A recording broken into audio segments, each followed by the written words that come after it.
Well, the end of the year is upon us once again, and that means it's time for our Best of 2017 video. Everyone here at the offices, that's myself, Jamie, Jason, and Chris, voted on this list together, and after a ton of deliberation, this is what we've put together.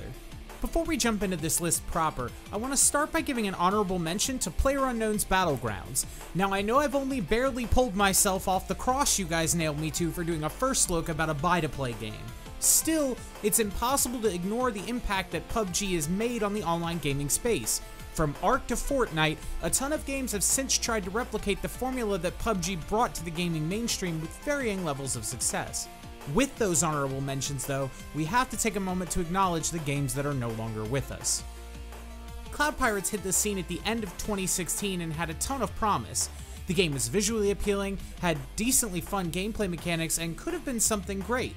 Unfortunately, Cloud Pirates will shut down for good in January. The untimely demise of Master x Master is a bit more of a blindside.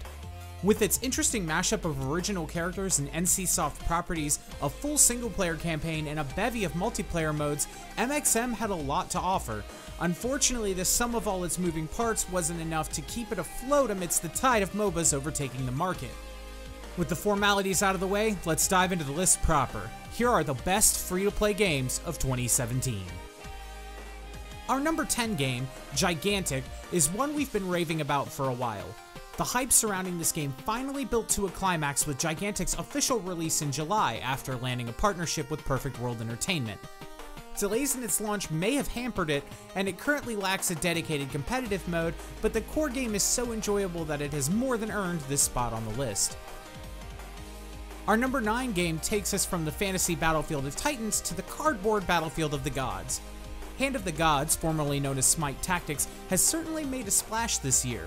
Some have called this a knockoff of Duelist, but Hi-Res has really worked to differentiate this title and build an enjoyable card game for fans of Smite and TCGs alike. The number 8 spot goes to Dungeon Defenders 2. The original Dungeon Defenders was one of the most notable tower defense games years ago, turning what was traditionally a 2D genre into a vibrant third-person action RPG. So when a free-to-play sequel was announced in 2013 with a competitive mode and online co-op, there was plenty of hype to go around.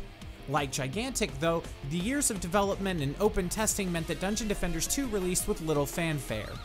The game's campaign is great for both solo and co-op play, but bugs, microtransactions, and a crushing endgame grind keep the sequel from rising higher on the list. At number 7 we have Mew Legend. Mew Legend kicked off its open beta in November, and fans of WebZen's classic Mew Online have not been disappointed. Mew Legend's gameplay follows the standard isometric action RPG formula made popular by games like Diablo.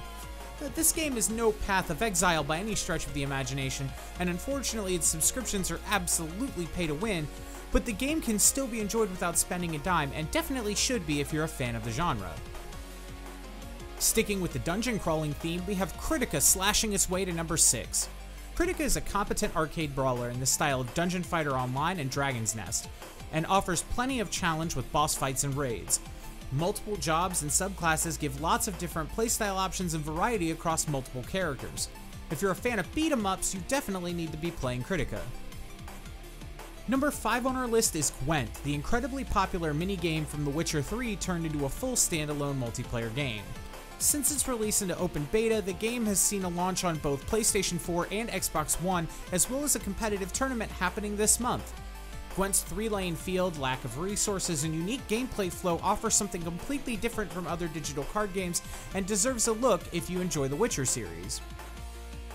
Coming in at number 4 on our list is a personal favorite of mine, Fortnite Battle Royale.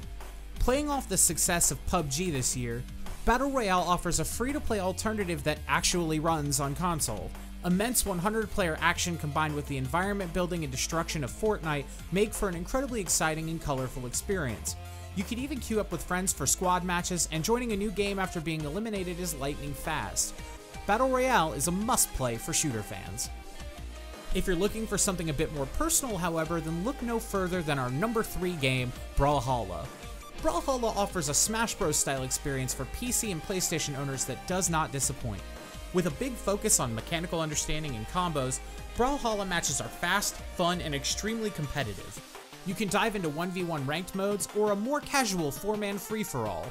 Whatever you're craving, Brawlhalla has something you'll love. Number 2 on our list is, in my opinion, the king of free-to-play card games. Duelist pioneered the strategy RPG card game hybrid formula, and with its 16-bit art style and amazingly animated cards, it's easy to see why it's ranked so high on this list.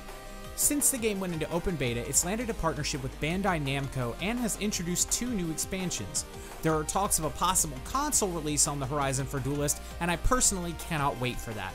This is hands down the best card game on PC and mobile without question, so go check it out today. So here it is. Our number 1 game of 2017 is Battlerite. Releasing on the 8th of last month officially, the spiritual successor of Bloodline Champions has grown a ton since its alpha phase. Its cast of colorful characters and unique brand of objective-based team fights have made a huge impact in the MOBA community, and it's hard to ignore. A constant stream of new characters and a decidedly anti-pay-to-win marketing strategy make Battlerite the best non-traditional MOBA on the market and the best game of 2017. Well, that's all for today. Think we missed a game? Should another game be higher? Let us know down in the comments below. I also want to take a moment to wish you all a very happy holidays from all of us here at MMOHuts. We love you, and we'll see you in 2018.